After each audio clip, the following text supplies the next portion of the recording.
What is going on, guys? Welcome to the live stream. We're going to give this a few minutes or a few seconds to get some people on here. Hopefully, everything is coming through to everybody. I think we're live. This is the first time I've ever streamed from my actual computer. Just bought some software to be able to do that, coding software. So I'm hoping. Just got a notification on my phone, so it looks like notifications went out. I'm just going to give it a few seconds. If you guys are just joining in, we're just now starting. It's my brand new live stream setup. If you want to leave a comment, comments should be coming through live in this upper left-hand corner there. If you guys are coming in and you're new to the channel, please be sure to subscribe and also leave a comment, and I'll give you a shout out if I see your comment pop up there. This is just a test,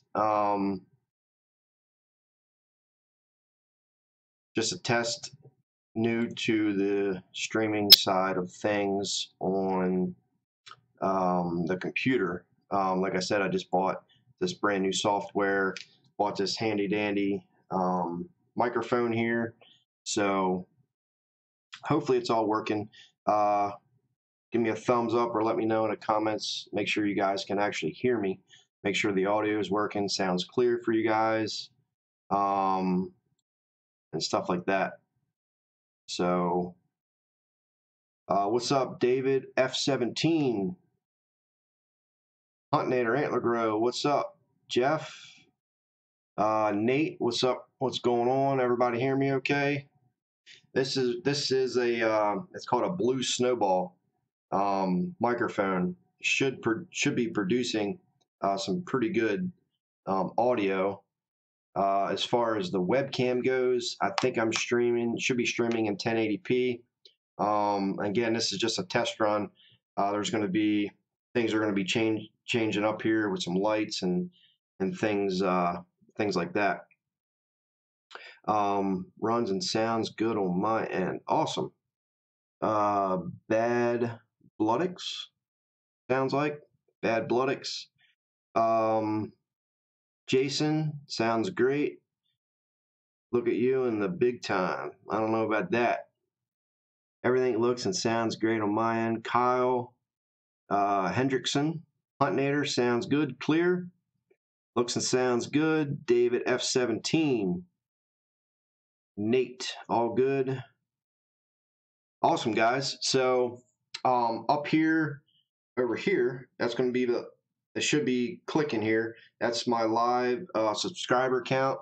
And then also there should be some motion going down on the bottom here. If I have it set up right, this was confusing the heck out of me. On how to figure out all this stuff out. The audio was going nuts. I couldn't get I think it's down here. It's called like a ticker. I think it's a ticker motion thing or something. It's streaming. It should be rolling through. So we should be rolling here. So what's up, Sam? So somebody asked about the poachers, Nate. So basically the poachers on this property, what happened was I actually just posted a video about the poachers, and I will keep everybody updated on what happens with that. But as far as I can say now, I was actually back in the woods. I was coming around the street and I was marking the street with some no trespassing signs. And when I was on the street, the woods kind of cuts in, or the property line cuts into the woods at an angle and goes back about 300 yards to another property.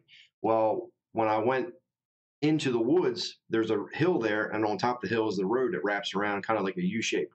Well, when I was back in the woods, I was hanging some ribbons on the tree, and I heard a gunshot. It sounded like a shotgun. Well, I kind of hit the deck a little bit, and I heard the truck take off. Peel wheel took off down the street.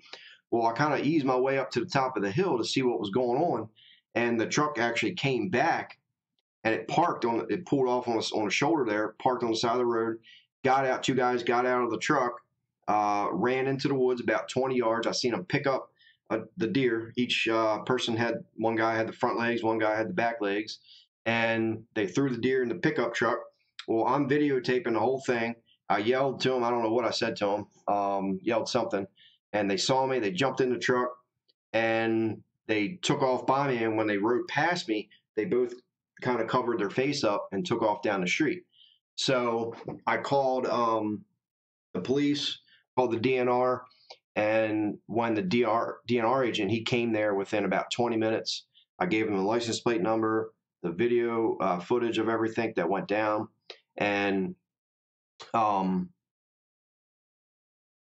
he basically just asked me what happened. I told him what happened, showed him the video. He left. Well, about 20 minutes later, he actually called me back and said that the description of the vehicle and everything that I gave him, they actually had a report about 8 days prior with I think it was a lady, he said, that called in with a report, and it had the same description vehicle. So apparently these guys were going around, several times. And that incident, I think he said, was within, I think he said 2 to 4 miles or something from where I was actually at. So these guys were going around this area shooting deer out of their truck, illegally, obviously. And hopefully, I haven't heard nothing from that, whether they caught up with them, they got arrested. I don't know yet, but I'll be kept in the loop. So as soon as I find out more, I'll update you guys, make a video about it, and things like that. So that's where we're at with that. Let's get to some chat here. What we got?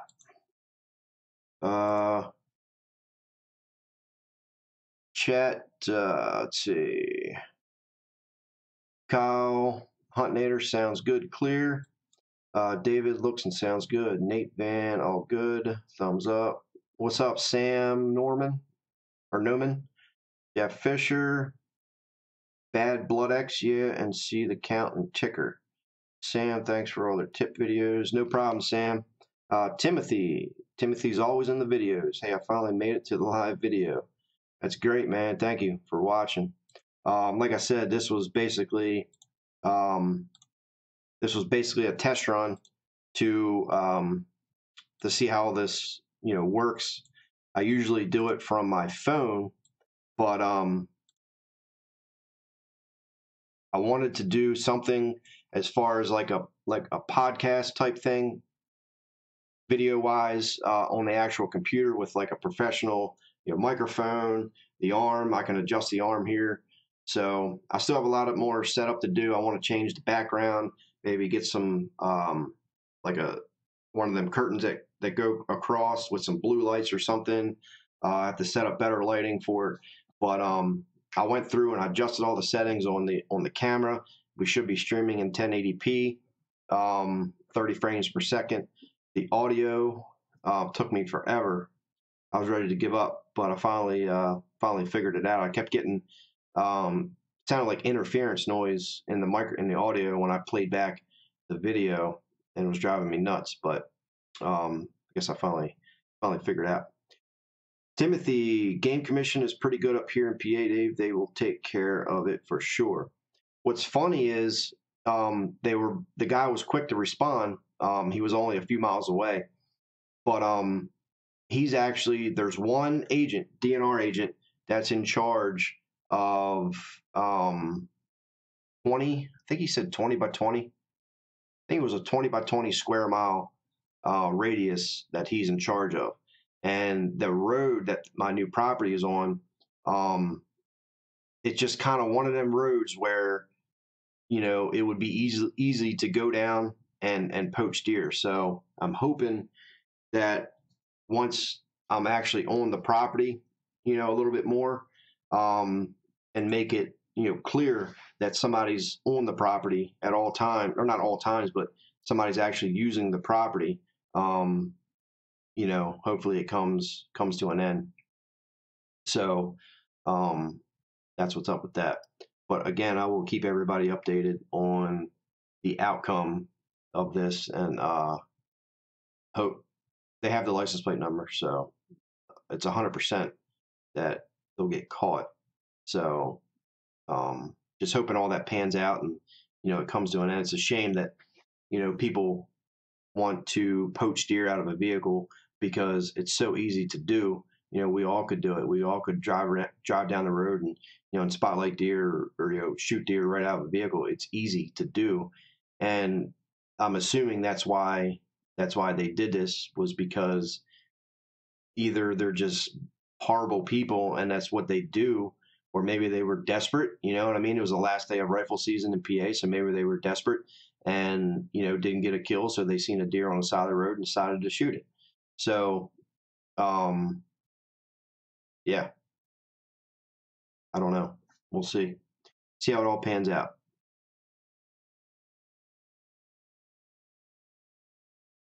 Timothy 50 by 50. Randy Richards, I would watch your back when you're on that property. Then boys might try to get back at you. I don't know, man. It is what it is on there. But if you do something illegal, when you're trying to, regardless, it's illegal no matter what you're trying to do, whether it's on your property or not. It was illegal. Maybe plot screens along the road and property line if possible. David F17. My plan is to run a strip of sun hemp long ways across the field, so you can't see past that field. That'll prevent people from driving down the road and being able to see 100 yards into the field and potentially shoot deer out of their vehicle. So I do plan on putting a strip of sun hemp there to prevent that all the way across, long ways across the field. So they won't be able to see past that point. So otherwise, they would have to actually park the vehicle, get out of the vehicle, and walk onto the property to be able to see past that strip of sun hemp. So sun hemp, can grow up to 10 feet tall. I think it can actually grow a little bit taller, maybe 12 feet tall or something, as long as it's given the right nutrition. So we'll see how that works out, and we can go from there. G.A. Hunter, sorry I'm late, redoing my bathroom, no worries there. Yeah, I'm pretty excited about this live stream, guys. Hopefully it's all going through pretty good. I'm going to replay the footage after this is over just to see how the quality of the webcam is, and then I can make some adjustments and stuff like that to see how it all plays back after the actual live stream is over. Because a lot of times I've noticed, it may be clear now during the live stream, but on playback, sometimes you'll get very poor quality. So I'm hoping that's not the case, because I did a bunch of research on the webcam and the audio and stuff, and this combination that I'm using now seemed to be like wasn't the top choice, but it was definitely the upper hand choice as far as audio and the video goes. So I'm very excited. The video looks good and sounds good on my end. Awesome, Timothy. Thank you. So my plan for this is to go live every Tuesday night around, I think, 7 p.m. I'm going to do 7 p.m. on Tuesday nights, and I'm going to stream for about an hour. The things that I want to talk about, obviously they're going to be different on each live stream, but I kind of want to dig into some stuff that we don't typically talk about, as far as like the hunting world, the TV shows and hunting industry and things like that, because I don't really talk about certain things all the time. So on the live streams, I want to kind of do that, to talk about certain aspects in the hunting world, and because I always get a lot of questions from people asking how they can be on like a pro staff or a field staff, and just certain things that go on that a lot of people don't know. So Yeah, that's what I'm going to talk about. Obviously, there's going to be different things that I talk about every single week, but and if you guys have any topics that you want to talk about, drop a comment, and I'll read through it, and we can pick a certain topic that talk about every Tuesday night. And if things go good, and if I get time, and things like that, during the winter months where there's really not a whole lot going on, then I may be able to do a little bit more, maybe like twice a week, or maybe sometimes 3 times a week. So it really just depends on how the live streams go, and on how they work out and stuff like that, and depending on the topic that we're currently talking about, and stuff like that. But this pumps me up, guys. I just feel it's just so much easier to stream from my computer. I don't know why I didn't do this a long time ago. Instead of streaming from your cell phone, just makes it crazy with your cell phone, because there's not a whole lot you can do. So I'm just super pumped that I was able to get this software.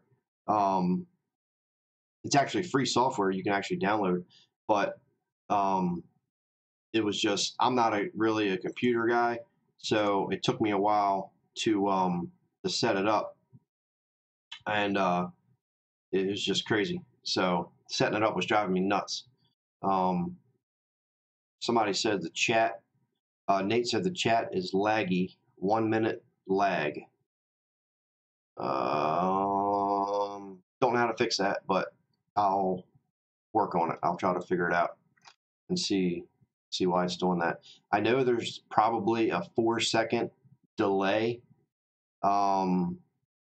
between the time it starts and the time that you actually see it live. I believe there's a 4 second delay. So I'll see how the lag is once I start the replay.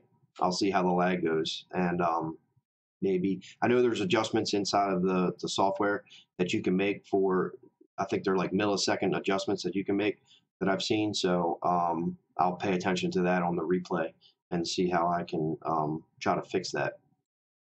Getting back into the chat, Randy Richards, the rut was a little later this year down here in North Carolina.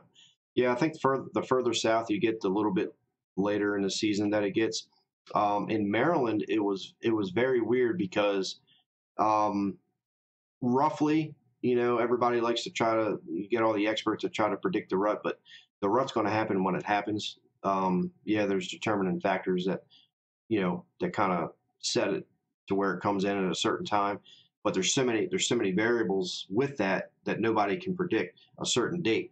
So I always say, if you're trying to hunt the rut, prime time is you want to be right around Halloween to the first and second week of November, right? You can't really go wrong with that time frame, at least in the East Coast and Maryland.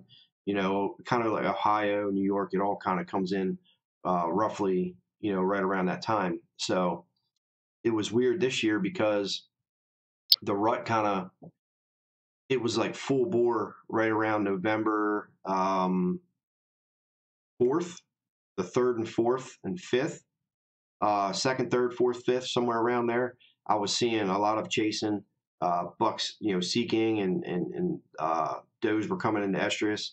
But after that 5th, it literally, at least the property that I was on, it literally just died. I mean, it was completely dead, and a lot of people were saying the deer were already on lockdown.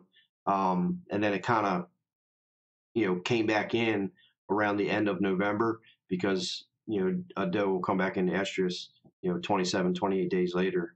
So and probably now is a good time. I actually have been hunting. I've just been so busy with other stuff, trying to, I have a lot of stuff that I'm working on, but it's just the rut is so so finicky, because a lot of times, especially depending on what state that you're in, a lot of times the buck to doe ratio is a big factor in that, because if you have if you have too many does, the bucks don't really have to. They don't have to travel far to get to a doe because they might travel 100 yards, 200 yards, 300 yards, and all of a sudden there's a hot doe, another hot doe, another hot doe, and you just don't see a lot of deer activity. So if you balance that buck to doe ratio, which gets better in the Midwest, you usually typically see a heavier rut. So because you have far fewer does, and that buck actually has to be on his feet, he actually has to travel to find a hot doe. So you're more likely to see a mature buck traveling if that buck to doe ratio more on point. Timothy, I always shoot for the week of Veterans Day. Seems to have had great luck and see a lot of chasing that week. Yeah, it's always a good week, roughly around that time. Like I said, typically Midwest rut is better than where I'm at here in Maryland, just because of that buck to doe ratio. And Maryland, we have we have so many, we have so many does that then bucks just don't have to travel very far. So it makes it very difficult to to see a mature buck unless you're on a balanced property. Ian Kirby Gibson, no, I have not hunted there. Kyle Hendrickson, I got to test out the new Heat Seeker kit from Conquest Sense that worked amazing with telling when the does were coming into heat. That's pretty cool, man. I haven't heard of that, but it sounds very interesting. When we get done the live stream, or you can bounce out now, but send me a message on our Facebook page, and I like to check that out and see what that's all about. Seems interesting.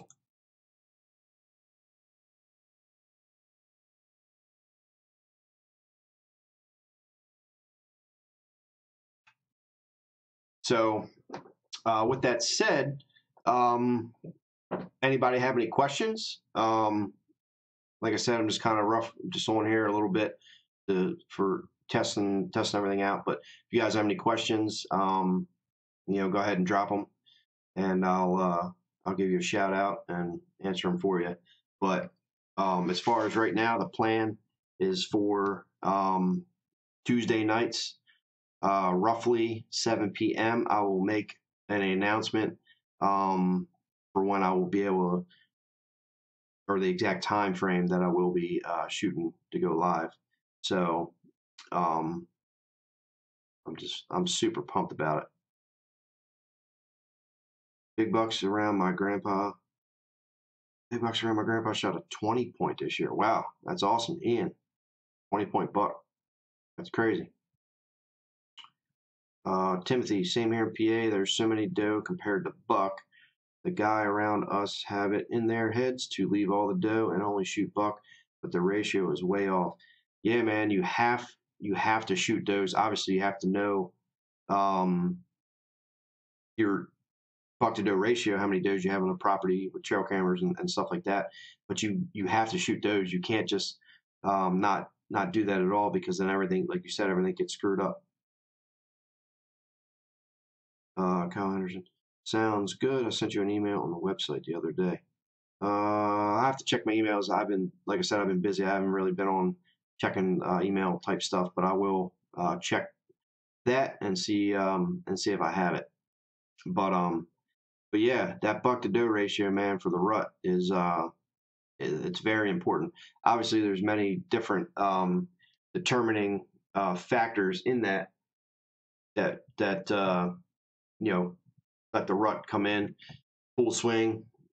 Daylight hours, shortening of daylight triggers it. A cold snap can trigger it, but a lot of it, that a lot of people don't think about is pressure. If the deer are pressured, a lot of them won't come into heat right away. It's a lot of factors in there that determine when the rut actually starts.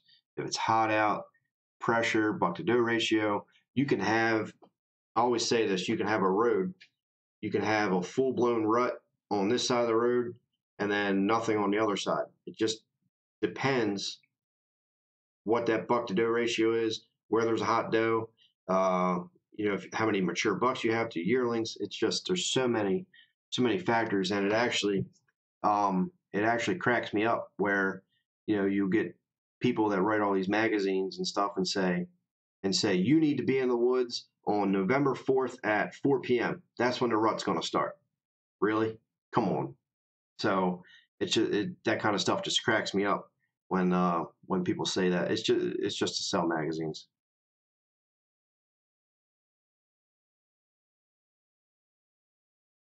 Sounds good. I sent you, Ian. How do you keep deer in the area? Ian Kirby Gibson.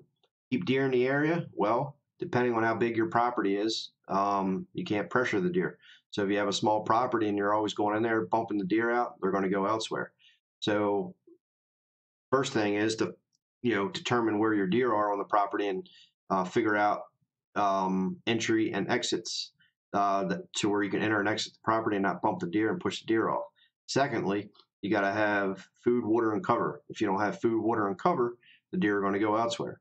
So if you don't have food, water, the goal is to have better food, water, and cover than your neighbor. If you can have better food, better shelter, and a water source, the deer have, and they're not pressured, they have no reason to leave. So that's why it's very important in planting food plots year round, early season, late season food plots. That way the deer always have a food source to go to. And if you want to keep the deer on the property, I highly encourage you to check out Antler Grow, because Antler Grow is going to make that food plot and food on your property more nutritious and healthier than your neighbors. So if the deer find that food plot that's sprayed with Antler Grow, they're going to know that's more tasty and healthy, in that the healthiest food in that area.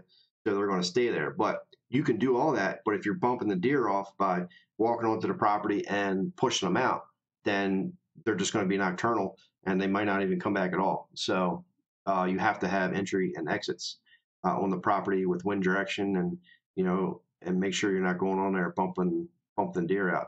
And the smaller property is, the less you can go in there.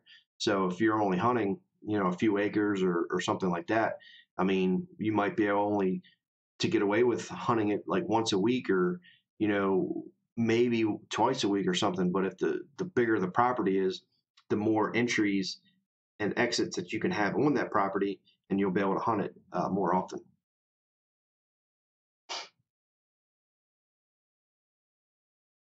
Timothy, yeah, and there are guys that don't hunt.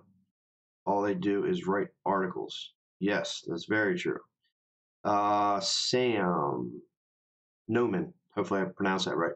I have a question that's a little off topic here. I see you use the disc on your four-wheeler. How do you like it? I actually like it a lot. This year was the first year that I used it. And I disked up about, it was about a quarter-acre food plot. It was the Groundhog Max. Now, my four-wheeler is a 250. They recommend a minimum of a 350cc four-wheeler. So my four-wheeler is a little bit too small to use the Groundhog Max.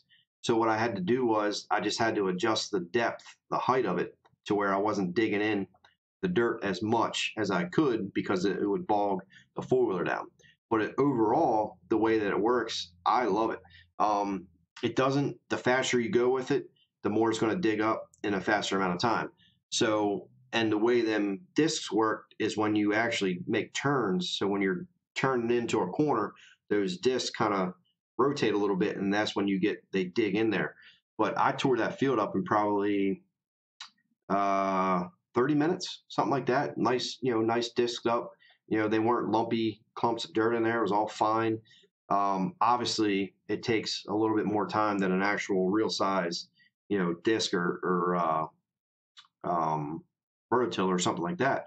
But for them small areas, you can just flip it upside down, pop it on your hitch, drive back into the woods somewhere, and disc up a little eighth of an acre or quarter acre or something like that food plot. It works great for that. The doe to buck ratio in Michigan is crazy. In most counties, we have to shoot 2 doe before we really shoot a buck, we can buy 5 doe tags a day here. Now, in Maryland, we get, in most counties, we get unlimited doe tags. So you can shoot as many does as you want. You can shoot 100 does. But the way the bucks go is we get 2 tags per weapon. So shotgun rifle or shotgun, bow, and muzzleloader. You get 2 bucks per weapon. So you can do it a couple different ways. You can actually shoot 2 does immediately, check them in, then you can shoot 2 bucks. Or you can shoot a buck first, but in order to shoot your second buck, you'd have to shoot 2 does. So no matter what, you have to shoot the 2 does in order to kill your second buck. But majority of counties in Maryland, you actually can kill unlimited does, which some areas are necessary because they're just so overrun with deer in certain counties. Typically, I think on average, per square mile, that area can handle about 25 to 30 deer to have enough food source, depending obviously on the food available in that area. But a healthy deer herd is about 25 to 30 deer per square mile. Well, in Maryland, in some parts, especially like Harford County, I'm trying to figure another county that has so many, just say Harford County. But in some areas in Harford County, there's probably 60, 70, 80, 90, 100 deer per square mile. And if you walk into certain areas, as far as a deer can reach, there's a browse line. There's no food available from a deer's height down to the ground because they mowed it all down. The deer are skinny. You can see their ribs. There's just no available food. And then if you go out to Western Maryland, then you get into mountain deer, and they're just lack of nutrition, and you can see the deer's ribs, and they're just skinny and things like that. Like Allegheny County, Garrett, all that counties out west in Maryland, it's the poorest deer herd in Maryland, just because there's no nutrition out there, and it's mountain deer. So you just don't see a lot of big. In Maryland in general, really, it's hard to find a mature buck.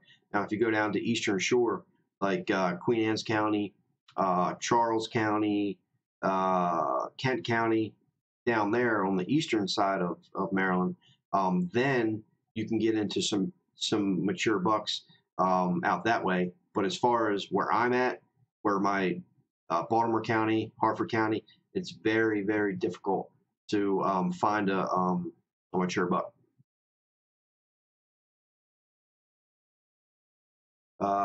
Jennifer, same, I hunt in Glen Burnie, Maryland. I have 14 point and a 19 point. Awesome, Jennifer. Kyle, well, the 2 doe is just our property standards. The state has no regulation on 2 doe for. Oh, okay. Coming in daylight, and this summer, I'm starting food plot with the ratio that I found on your channel. Awesome, Jennifer. That's great. Food plots are great. Obviously, the food plot is only going to be as attractive as you make it. If you don't correct your soil pH and nutrients in that soil, and give those plants the nutrients that they need, then it's not going to be palatable to the deer. So you can go ahead, you can plant a food plot, but if you don't do everything that you can to make that food plot and the plants grow to their full potential, you're wasting your time. Yeah, they'll probably still eat it if they're green and growing and there's nothing else, no other food source around. But your whole idea behind that is creating the healthier food, the best food than your neighbor. So if you can have better, tastier, more palatable food than your neighbor, then the deer have no reason to leave your property. My property inside the city limits were we 20 does at a time and might see 4 bucks in a day. We love shooting does. Shooting does is great. There's no better way than putting some meat on the table than shooting does. You can let smaller bucks go, let them mature, shoot the does. We get 2 buck tags, non-restricted and restricted to 4 points. or more on one side of the county. I have about 40 acres. Is that big enough to be able to keep deer on my property? Where would I find antler grow? 40 acres is relatively small, but you can keep deer on that property.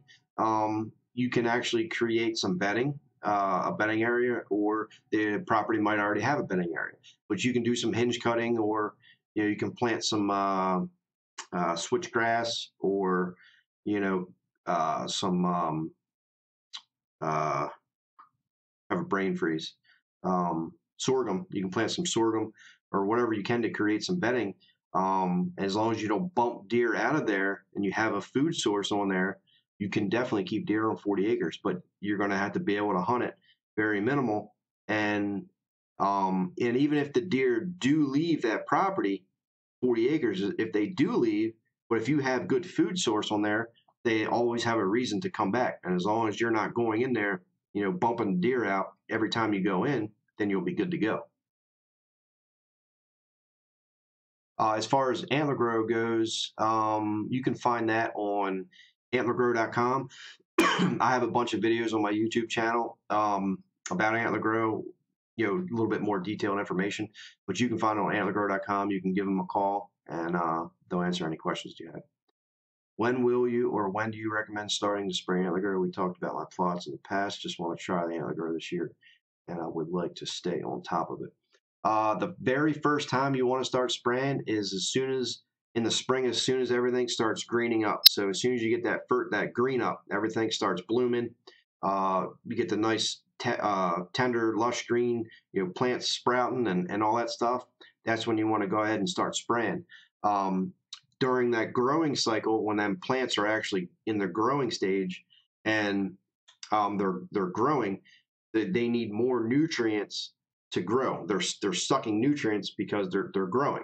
So when you start spraying antler grow, they're going to use that nutrition more than they would if they were kind of later in the summer.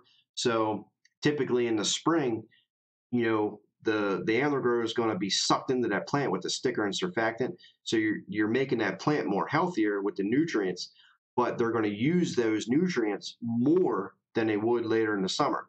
So early in the spring, you may want to spray maybe like once, and then a month later spray again to kind of rebuild that nutrition in that plant because that plant's growing so rapidly. But as soon as they start greening up, you can start spraying. Anything green and growing, food plot, beans, corn, natural browse, you can just go ahead and spray everything. And this year, I will be doing a lot of tissue samples. I will be spraying food plots and natural browse, and I will be doing before and after. I will be having the plants tested before and after. I've already seen the results, what it does, but I just want to do it to show you guys the results as far as the nutritional value of that plant actually doubles, if not triples. You actually increase the digestible proteins in the plant, which actually means more sticks to the ribs of that animal and less is pooped out. So you'll see body gain, and then obviously you'll see antler growth and things like that. Obviously, there's no silver bullet in anything, so you can't just spray it, and all of a sudden grow 180-inch deer. But it's what you do year after year, and you give the animal nutrition that it requires to be able to reach its full potential. We have a few very small acre parcels that we hunt and can hold very nice bucks in them. We have about 15-acre parcel and have very nice bucks holding in that property. Yeah, it's very possible. The whole key, is not pressuring that area. Let them go. If you know they're there, don't even go in that woods. Just let them go until you get like that perfect wind, the perfect weather that you feel like you can go in there and not bump the deer out, or create some sort of food source in there, whatever it is that's in the area or that you're supplementing with. But if you can do that, you can definitely, keep deer. And like I said earlier, even if the deer do leave, because obviously a deer is not going to literally live on 10 acres, so they're going to leave. But as long as they know that they can have a food source, um, they can always go to that's not pressured, and it's very palatable to them, um, then you're good to go. So small properties are fun to hunt. I mainly hunt small properties. You can have very good success on them. As far as bigger properties go, they're fun too. It's always a chess match, trying to figure out where they're going to be or where they're going or where they're coming from. Um, so a lot of the stuff, it's a fun game to play, and a lot of people go the whole season, hunting big farms and stuff, and they don't even kill a deer. So, which is fine. I've had a year, where I didn't kill anything, um, but that's just the way it goes. It's fun. We're everybody's watching now, and I'm just a normal, average person, and I like relating to the average guy and trying to help the average person, because all this TV stuff that you guys that we've all seen over the years, a lot of it's just getting outrageous. Where these guys are hunting these big farms that the outfitter saves for them to hunt, and they're not showing you the downfalls and the struggles of being able to kill the animal. All you watching on television is people shooting 180-inch deer, 200-inch deer every single episode, and it gives us a false mindset to where if we're not going out and doing the same thing, it's disappointing. We're bummed out. Hunting sucks. Can't kill a deer.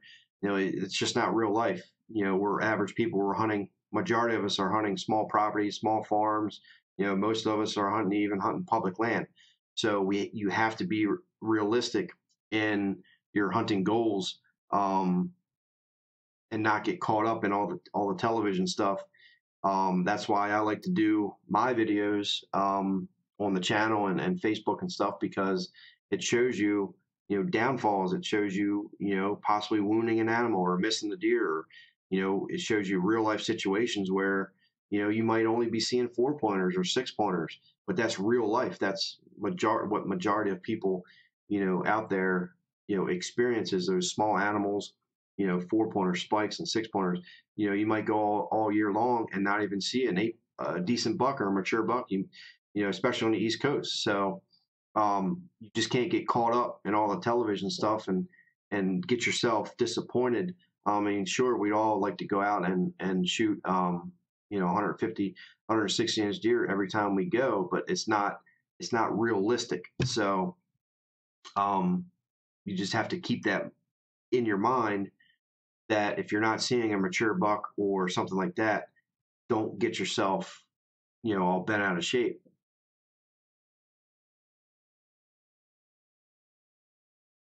Do you use the scent away washing soaps? What do you do to not have scent? This year, I actually started using. Well, actually, I used it in the past, but I really focused this year on nose jammer products. I've had really good success with that, and the actual soaps and stuff, at least for me, doesn't dry. It didn't dry my skin out, because a lot of times I'll use a lot of soaps and stuff, and it dry my skin out. But the nose jammer actually didn't do that, so I was pretty impressed with the nose jammer.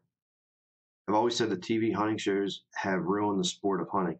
A lot of them have, Timothy. A lot of them have ruined it.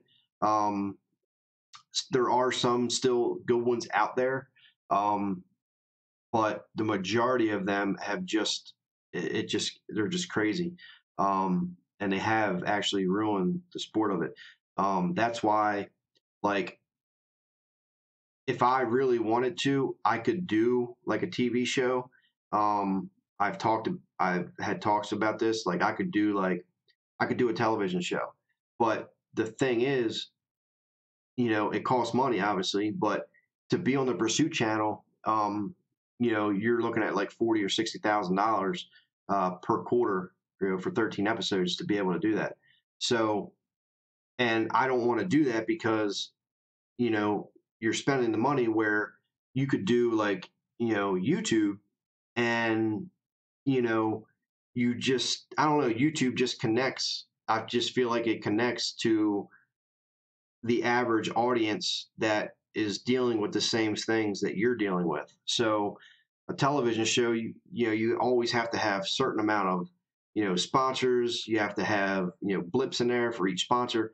Well, it's just so structured that it's, there's commercials and all this other stuff. It just gets nuts. So that's why a lot of people and a lot of companies are actually getting away from television, because it's honestly, a lot of it's just a joke. So that's why I started my YouTube channel and Facebook, because um, you're able to relate to the average person, and you just get more, I don't know, you just get more interaction, and you get to talk. I like talking to you guys all the time. So it just kind of works out better this way.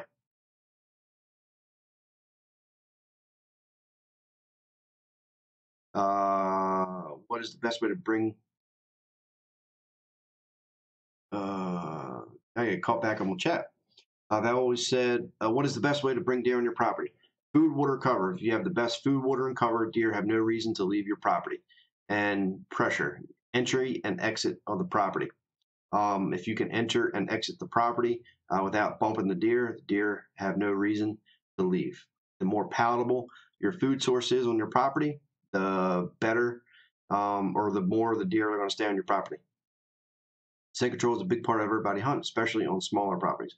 I agree. And it also depends on the area. A lot of times, um, if the deer are used to smells and stuff like that, and they don't associate that smell with danger, a lot of times you can get away with it. But if you're hunting big areas where the deer, it's a totally new smell to them, then it's going to be very difficult not to spook them. Nose jammer is great.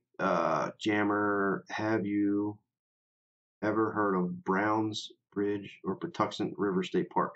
I heard of Patuxent River State Park.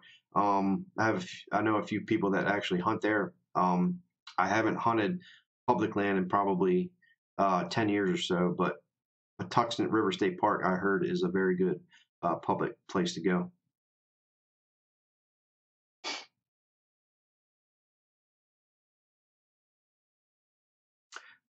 Ian, do you get any money for making hunting videos? I'd rather not say on that.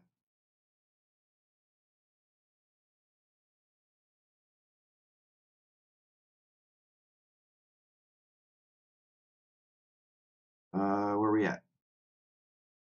Things still looking good here.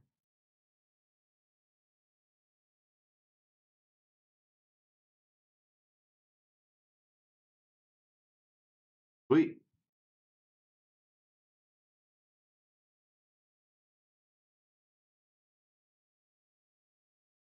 All right, guys, you have any more questions while I'm on here? We're going to go for another 10 minutes or so. So if you have any questions or want a shout out, go ahead and ask them in the questions, and I'll get you hooked up with a shout out. Jennifer Ellison, what kind of bow do you use? Currently, I use a Prime. I actually switched to the Prime. I guess it'll be 3 years ago now, or 2 years ago. I like the Prime a lot. The Prime Rise. I think it's 2016 Prime Rise. It's a very good bow.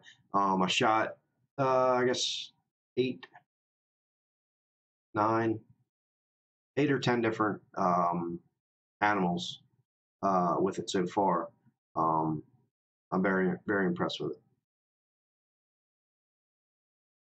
The Outdoor Channel. Can I have a shout out? The Outdoor Channel.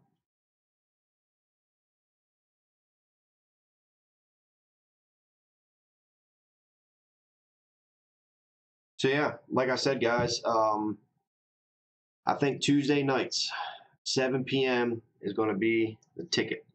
I'm going to come on live every single Tuesday night at 7 p.m. and we're going to talk about specific things. To kind of start it out and kind of have it a little structure in there a little bit. But starting out, it's going to be certain things, a certain topic, and then later into the video, we'll just kind of talk about anything that you guys want. But I think that's how I like to do it, but we'll see how it works. Hopefully, if everything goes good, we can do maybe twice a week. Definitely, I'll be able to do it in the winter months. But once we get into spring and in summer, it'll just have to be once a week. Just because I get a lot more busy in the spring and summer. Do you like compound or crossbow better? I like compound. I've never shot a crossbow. I'm a compound guy. I've shot compound for I guess 15 years now. Not to say that I'll never shoot a crossbow, but currently, while I'm still capable of shooting a compound, that's what I'm gonna shoot. Great videos. Keep up the good work. Like you said, it's nice to see an everyday person like the rest of us out doing the things that it takes and not just showing the glory of shooting a monster buck. That's it, Timothy.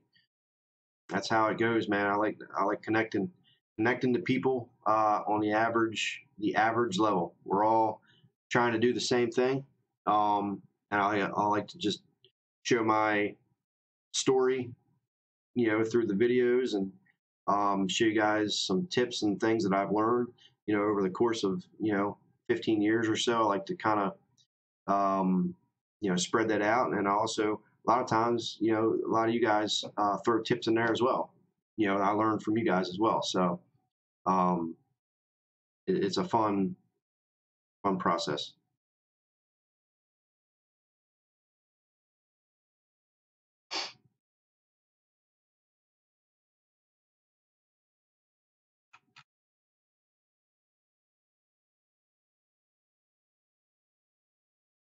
Ian Kirby, keep up the great work. Thanks, man. So um, I think it's February 12th, I believe, or it could be the 10th, or it might even be the 9th, or it could be the 11th. But whatever that weekend is, if you guys live near Pennsylvania, they always have the Great American Outdoor Show. I will be there the first weekend with inside in the Antler Grove booth. So if you guys have never been to that show, I highly encourage you to go to that show. Take the day, walk around, check it out. Um, it's a fun time. They have some food there, and it would actually probably take you more than a day to walk the entire show, just because there's so many buildings that's connected together that you can walk through. They got fishing stuff, archery, um, just all kinds of stuff. It's a fun time if you guys can get out there to the Great American Outdoor Show. So if you guys are going to be there the first weekend, I will actually be there with Antler Grow. I'll be in the booth there the Saturday and Sunday. Then if you come back the following weekend, I will actually be at the Spy Point trail camera booth. So if you guys would like to go to the booth and say hi, just tell me, say you saw me on YouTube or something like that. Go ahead and stop by. I'd love to meet you guys. Great place to come check it out. We'll be there. Hope to meet up with you. Yeah, man, it'd be awesome. Stop on by, get a picture, um, and say what's up. Kyle Hendrickson, great show. Hi, there. Just got done delivering everyone's Christmas presents. Awesome. Christmas right around the corner, man. Will not be far at all. Actually, honestly, I actually hate the month of December. I don't know what it is. It's just that time of year where it just gets dark so early.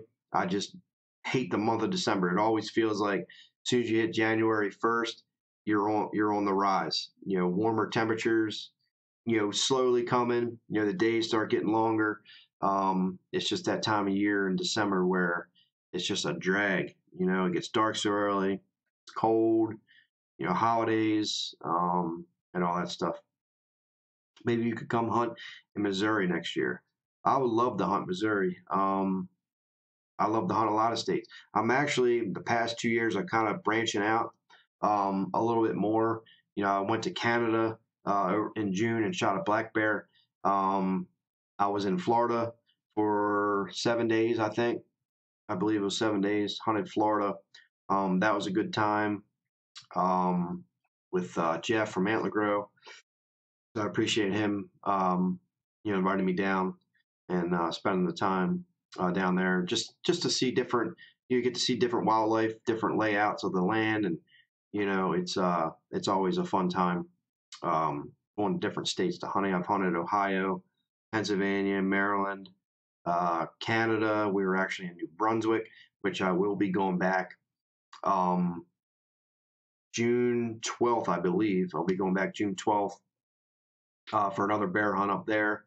And then I'm sure I'll be in Florida again and hopefully a few other states as well. Have you noticed yet that the bucks in your area shedding their antlers yet? They are over here. I have not. I remember seeing somebody. I think it was Midwest. Somebody on Facebook. I saw they posted something about deer shedding antlers already. But in my areas, as far as I know, the deer have not started shedding antlers yet.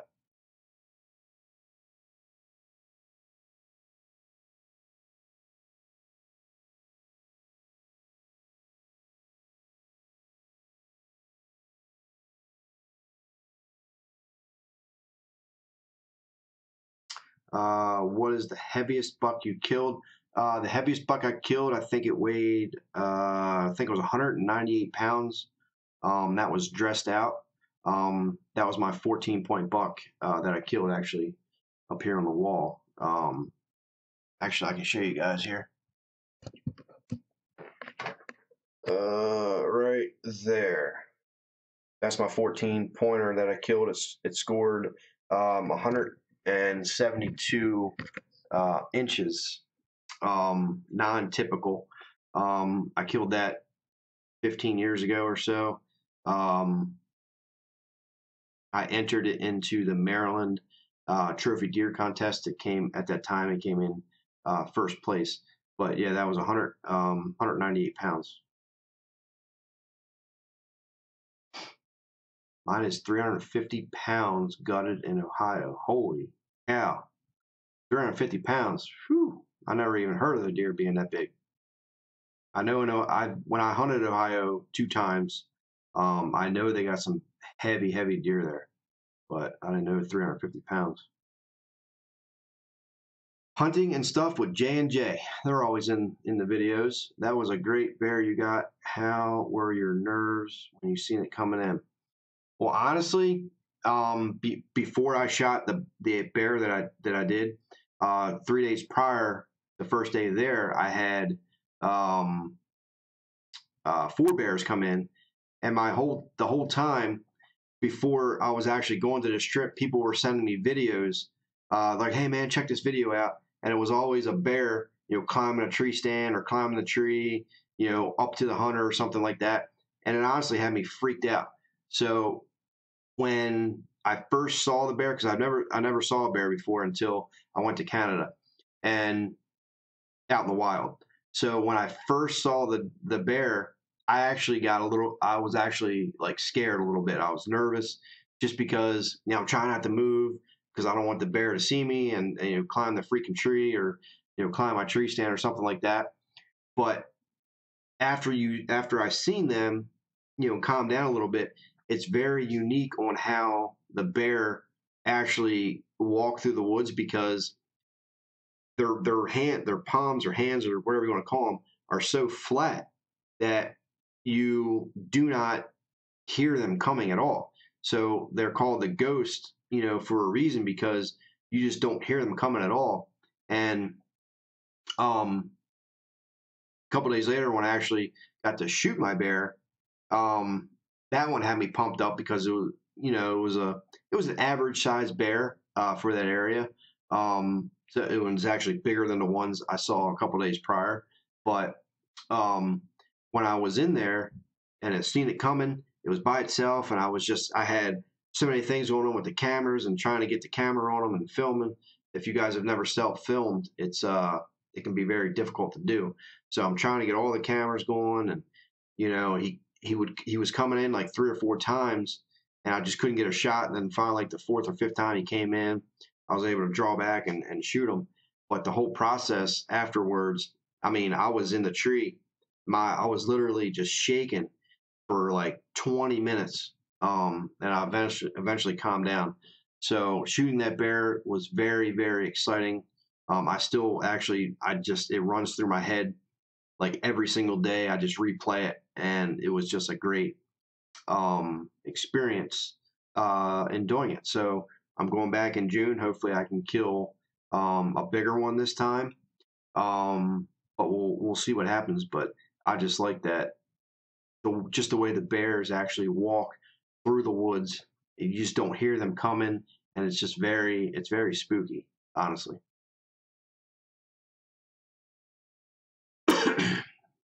Jennifer, have you caught the poachers yet?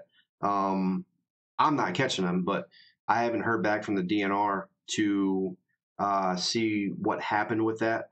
But as soon as I hear back, I will be able, or I'll update you guys and let you know what happened with it.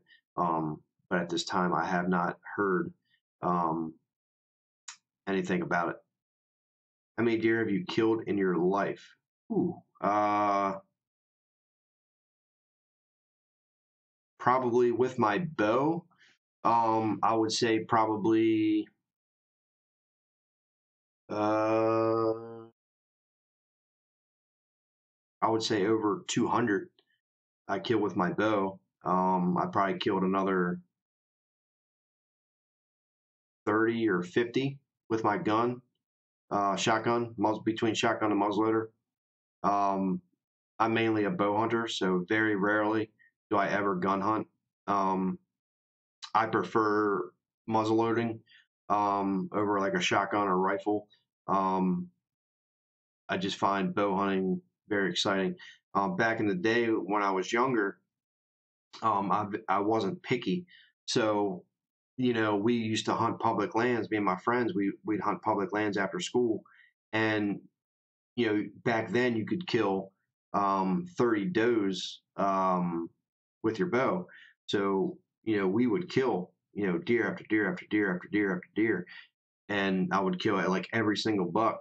You know, that was legal. That was legal. Just because back then I didn't really care on what I was shooting. But as I've gotten older and matured as a hunter and things like got more into like the management standpoint of things, I've really put a damper on shooting anything just because I've been you hold out because you want to shoot a bigger buck. So obviously, when you have that mindset, when you want to shoot a mature buck, then your kill ratio kind of goes down. But it's always fun. Check out Clearwater Adventure Outfitters in Big River. I'll check them out, man. This year I will be going back where I was before with the Salmon River Bend Outfitters. I will be going back there. So it was a good time. We'll see how that goes.